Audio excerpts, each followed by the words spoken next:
Hello, everyone, and thank you for joining us today for Human Resources Turnover Reporting. This is Rich Bendixson from Dashboard Gear, and today we're going to be talking about turnover reporting in human resources. Now, turnover reporting is going to be a topic that is a little bit different, just like last week's topic on P&L reporting on finance, in that it's somewhat subject matter based on the business subject and not quite so much from a business intelligence technical perspective. So what I want to go through is, first of all, what is termination reporting and analytics, and why do you do that? So termination reporting and analytics are in place to understand the scope and the reasons for employees departing the organization. Now, some of you may be wondering, why do you need to know that? Well, from a variety of different statistics I gathered out there, but this one here was probably the most succinct, was it's a very expensive problem in that depending on your organization and the type of employees that you have, it can be up to 50, 60% of the annual salary.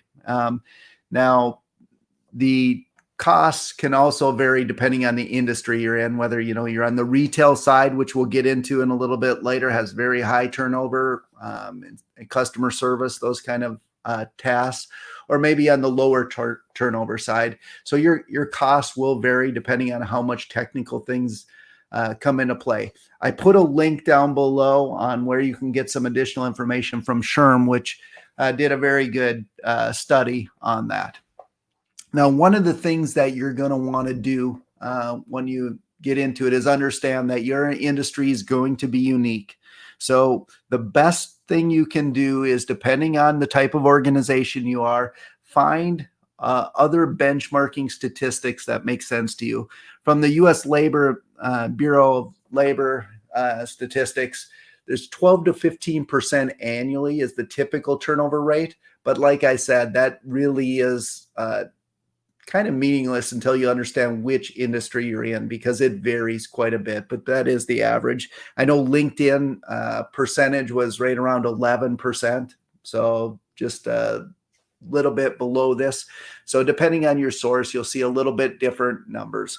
But the key really is understanding, how do you measure your turnover? Now, when we got into topics of business intelligence, we spoke previously that there were two types of data that you're getting at. One is called measures, and the other is called dimensions or attributes.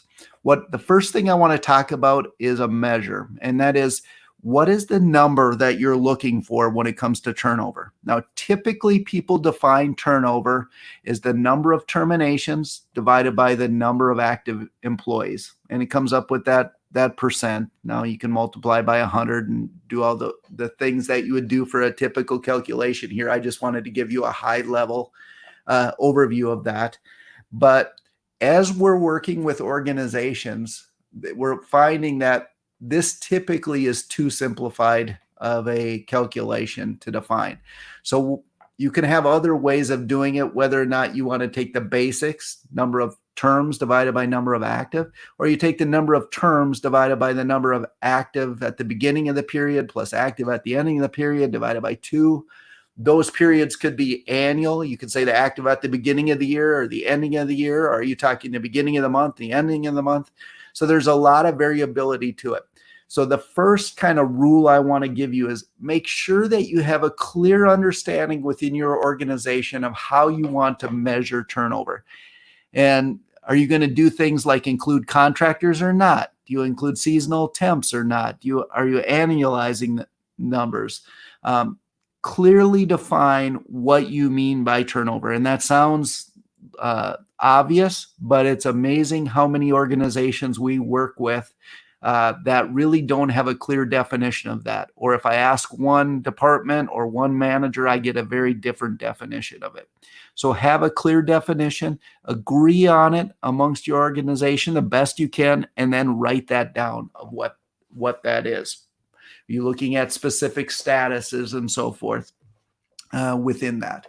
Now, once you have that measurement clearly defined, then the next thing you're going to want to do is define how are you going to slice up that dimension? So what are the other things you're going to look at? Now, I added a slide in between here before I got into the slicing around variations on turnover.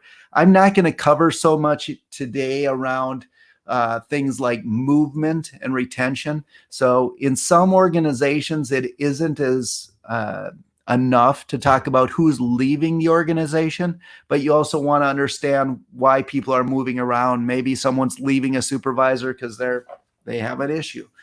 So one variation on turnover is movement. Just looking at metrics around how many people are moving between things in the organization.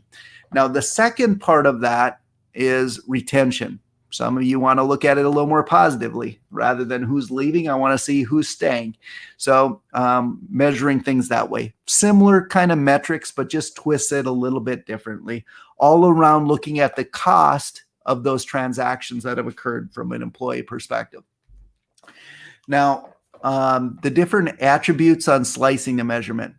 Once you have that measure, the whole point of you getting that number, if I told you that your turnover rate is 12%, you would say, why? Or so what? You need to understand the pieces of data that contribute to that. So, for instance, we work with a lot of healthcare organizations, and one of the items they look at is first year turnover. I want to see how many people within their first year of hire are turning over, because that's more of a cost, because they just went through the process of training someone in, hiring them and training them in, and now you're going to lose them. So each one of these attributes is going to signal a different thing. Either something about you have an issue in your hiring process. So maybe that's the first year turnover. So I'm looking at more things about how am I setting expectations or filtering candidates or things like that.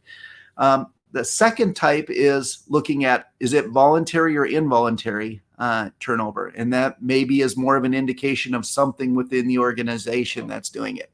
Not all turnover would be bad per se. So even though you have a high turnover rate, things might not necessarily be bad in that turnover of maybe low performers. So I can bring in review scores and see that. I can see the correlation to how people are performing to their turnover is impacting things. So what you'll want to do is try to identify as many of those, influencers that you have as possible. So when you get down to the point of A, first identify how you're going to measure it, and then B, what are all the things you can think about that will influence that number? And those are your different attributes that you're slicing that up by.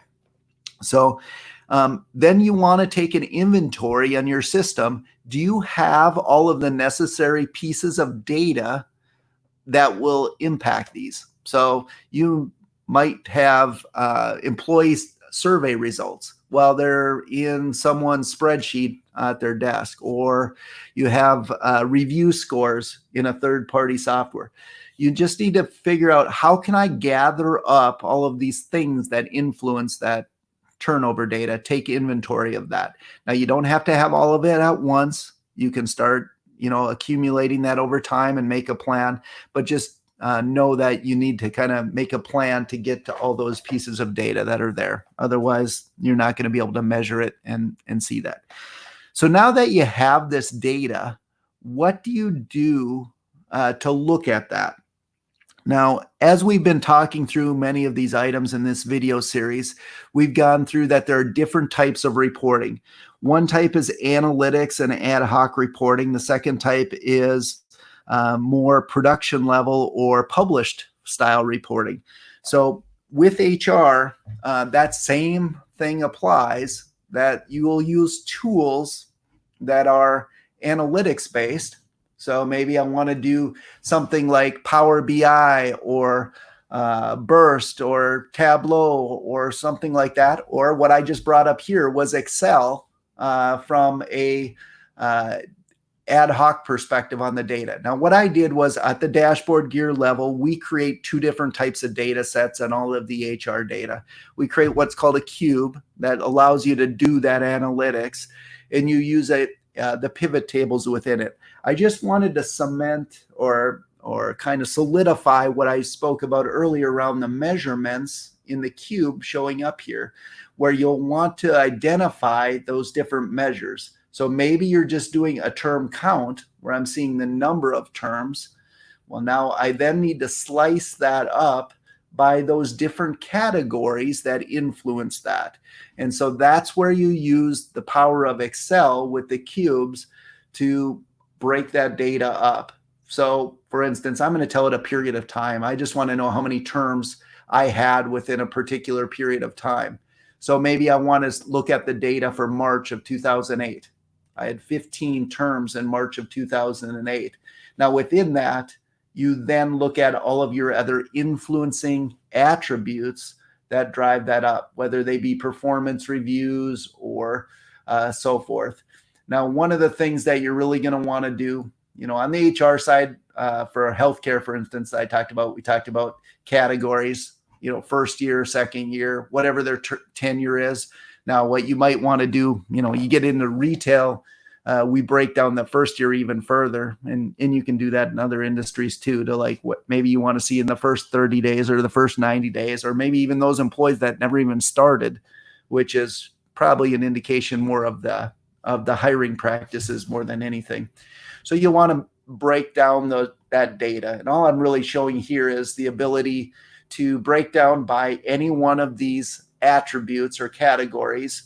And then also in your data, what I have found that people see on the termination or the tent on side is that people tend to get real defensive if you approach them about turnover statistics around, your department or this manager is going, not so good, and you have that conversation. They tend to be defensive or non-believe the data in some ways. So one of the things that you're definitely going to want to do is make sure that you have the ability in your data sets to get down to the detailed terminations. So like in our cubes, what we do is we add a flag that says filter on the terminated employees only.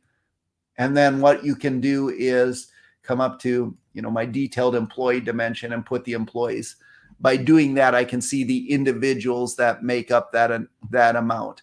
So the key things there is identify those attributes that you want to break it up by. Have those in there. Those of you that are Dashboard Gear customers, work with your customer service rep to create those dimensions of those different things that are there. And then B, make sure that you can get down to the individual employee level within that. And how you do that is provide enough filters to do that. So right now I'm looking at the detailed employees of these are the 15 people that terminated in March of 2008. So just allows you to interact with the data that way.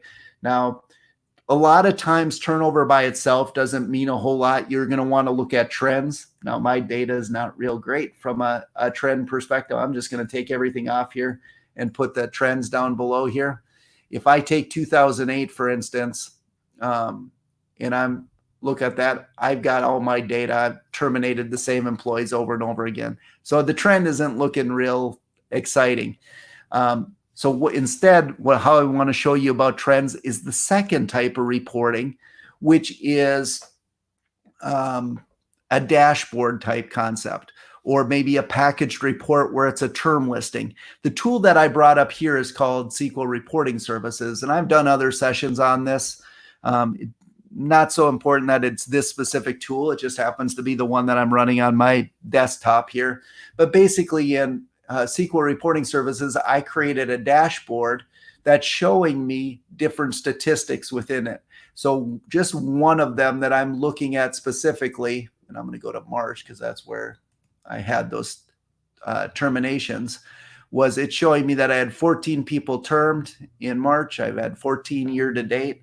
It's showing me other statistics within it, but it's showing a concept where within that you can break down these numbers by the different attributes, and it helps people get a taste for what that would be. But the thing I wanted to highlight here too is the trend. Now, I put all my terms into March in this particular example, just so it jumps out, but I've had one term in September, and I've got, 14 more in March.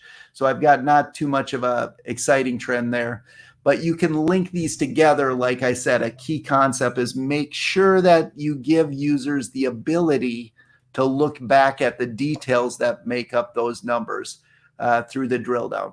So some of the key concepts, going back to it again, make sure you identify your turnover, which sounds easy, but I can tell you there are some hard conversations, whether or not you're including contractors, not contractors, seasonal, not seasonal.